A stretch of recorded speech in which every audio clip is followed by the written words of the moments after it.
Bonjour à tous, bienvenue au Morning Echo du jeudi 28 novembre 2019. La photo du jour, c'est Christine Lagarde qui appose donc sa signature sur les nouveaux billets de 20 euros. Vous le verrez prochainement après celle de Mario Draghi, alors que les marchés, donc actions aux États-Unis, ont continué à progresser hier. C'est souvent le cas à la veille donc du Thanksgiving, les marchés américains étant fermés, bien entendu, aujourd'hui et demain ouvriront en demi-séance, soutenu d'ailleurs par des chiffres économiques probants donc pour les États-Unis, puisque la croissance du produit intérieur brut au troisième trimestre a progressé de 2,1%. C'est plus que ce qui était attendu donc par les analystes, même si vous voyez le contexte global, comme le démontre cette compilation faite par DHL, le distributeur de courrier et de colis, démontre que à la fois dans les airs comme sur la mer, les volumes d'échange sont amoindris ces derniers temps. Bien entendu, c'est toujours dans le contexte de cette guerre commerciale entre les États-Unis et la Chine. Alors, un développement important cette nuit, c'est que donc Donald Trump a signé la loi pro-démocratie à Hong Kong. Est-ce que ça aura des conséquences sur un éventuel accord entre les États-Unis et la Chine? On verra ça dans les prochaines heures. Pour le moment, la Chine a réagi fermement, mais sans véritablement de conséquences sur le trade deal. On verra bien ces développements. Autre point aussi à montrer, c'est la reprise du cours du café qui a gagné près de 20% ces dernières semaines. Alors, c'est dû essentiellement à deux choses. D'abord, les conditions climatiques en Amérique latine qui sont délicates avec une sécheresse qui continue, et de l'autre côté, une demande qui ne faiblit pas. Si on regarde dernièrement les résultats de le King Coffee, c'est le Starbucks chinois. Ils ont été de très bonnes factures, une forte demande donc pour le café qui soutient les cours pour le moment, et cette tendance devrait continuer encore dans les mois et trimestres à venir, donc à surveiller le cours du café.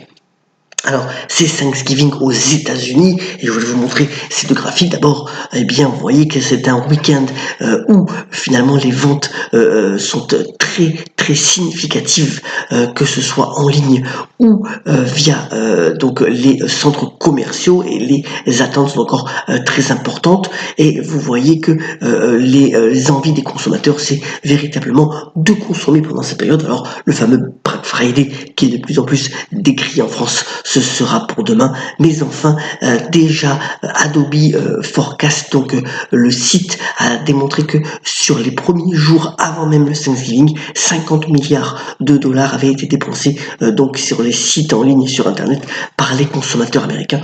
Donc vraiment un fort engouement. Et puis Amazon va engager 200 000 intérimaires rien qu'aux États-Unis pour faire face à la demande et à la logistique pour ces fêtes de fin d'année. Alors, un petit point sur les crypto-monnaies. Vous voyez que le fameux Bitcoin est en difficulté depuis certains jours. Alors, c'est dû essentiellement au fait que même si la Chine est d'accord avec la technologie blockchain qui est derrière le Bitcoin et les crypto-monnaies, d'un autre côté, la Chine veut complètement maîtriser tout ce qui se passe sur les crypto-monnaies, avec pas mal de législations qui passent en ce moment, et vous voyez que ça a directement une influence sur le Bitcoin. On verra si le cours se maintient ou s'il va encore avoir une pression chinoise encore plus importante et qui pourrait encore faire vaciller les cours, donc à surveiller le Bitcoin dans les prochains jours. Alors, un point fait par les opportunités d'investissement en épargne pour les Français, et c'est relayé par le magazine Challenge dans son nouveau numéro hebdomadaire. Bien entendu, ce graphique démontre la propension à prendre du risque par rapport au rendement, et le grand champion reste l'immobilier qui, sur moyen ou long terme, reste le placement qui génère finalement le moins de risques et le plus de rendement. Alors dans le contexte actuel où les taux baissent, l'immobilier sera encore bien entendu favorisé, même si de nombreux analystes mettent aussi l'accent sur le fait que le marché action devrait retrouver encore plus de couleurs. C'est déjà le cas aux États-Unis, mais aussi en Europe pour les prochaines années. Affaire à suivre là aussi. Faisons en bref. Alors d'abord, une étude très intéressante réalisée par le Financial Times ce matin sur le potentiel des drones commerciaux commerciaux. Alors, rien qu'aux États-Unis, 450 000 drones sont en circulation. Ça devait être le chiffre pour 2022. La croissance est vertigineuse dans les différents secteurs, construction, agriculture.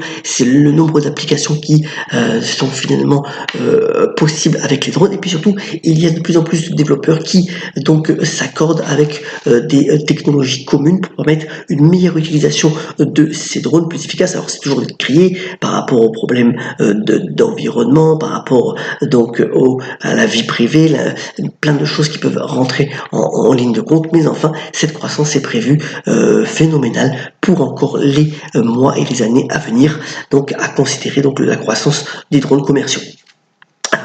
Dans le domaine de la télécommunication, il y a une vraie revue stratégique de la part des opérateurs télécoms et en particulier de l'opérateur historique espagnol Telefónica. Vous voyez que sur le cours de bourse, on est revenu donc 20 ans en arrière, malgré un beau dividende donc de l'ordre de 5,9%. Mais Telefónica veut se concentrer sur l'Espagne, sur le Brésil et revoir un petit peu donc l'ensemble de ses activités en raison de sa dette élevée, de sa faible croissance et bien entendu de la concurrence des autres opérateurs.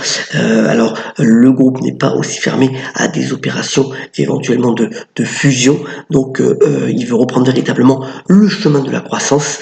C'est peut-être une opportunité d'investissement intéressante. On aura les résultats de Rémi Cointreau dans les spiritueux avant l'ouverture. Alors on attend pas mal donc de communication de la part de la société, en particulier est-ce que les ventes ont été affectées par le printemps donc hongkongais. On verra tout à l'heure donc si le groupe arrive finalement à maintenir ses prévisions pour le reste de l'année, donc voilà, avant l'ouverture.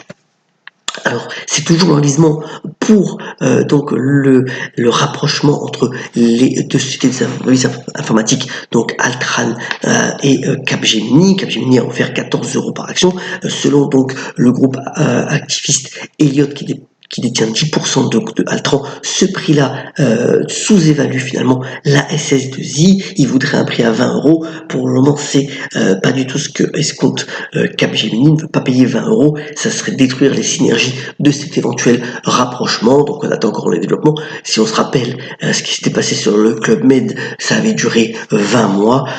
C'est pas bon ni pour finalement Capgemini, ni pour Altran, le fait que cette situation s'enlise, mais on verra l'issue. Peut-être que il y aura un pas au milieu et que Capgemini offrira peut-être 16 € finalement ou 17 € et l'affaire sera finalement conclue.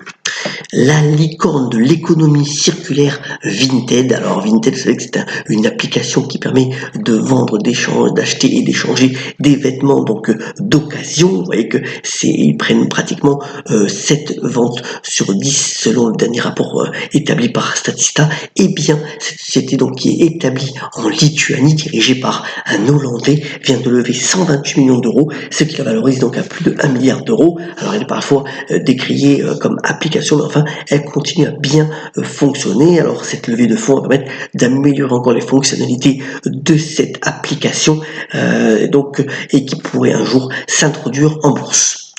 Un festival sur l'humour qui fête donc ses 30 ans. Alors c'est celui de Montreux. Alors Montreux est bien connu bien entendu pour ses représentations de jazz, mais aussi et bien pour tout ce qui est comédie, avec un fort accent aussi mis sur les réseaux sociaux, en particulier sur YouTube, puisqu'une chaîne YouTube tourne pratiquement en continu sur des nouveaux sketchs comiques. Et bien voilà, là c'est place à la scène pour les 10 jours à venir, avec 30 000 spectateurs attendus, de nombreux artistes qui vont se relayer et encore énormément donc d'ambition pour son créateur. Donc voilà, 30 ans sur le comique. Il voudrait même créer peut-être une Star Academy mondiale de donc l'humour.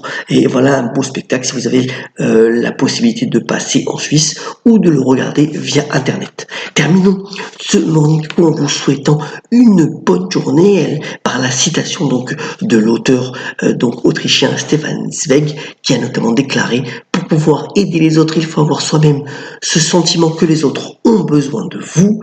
Très bonne journée. Je rappelle, c'est le Thanksgiving, donc les marchés américains seront fermés. Peu de volume pour les opérateurs de marché aujourd'hui.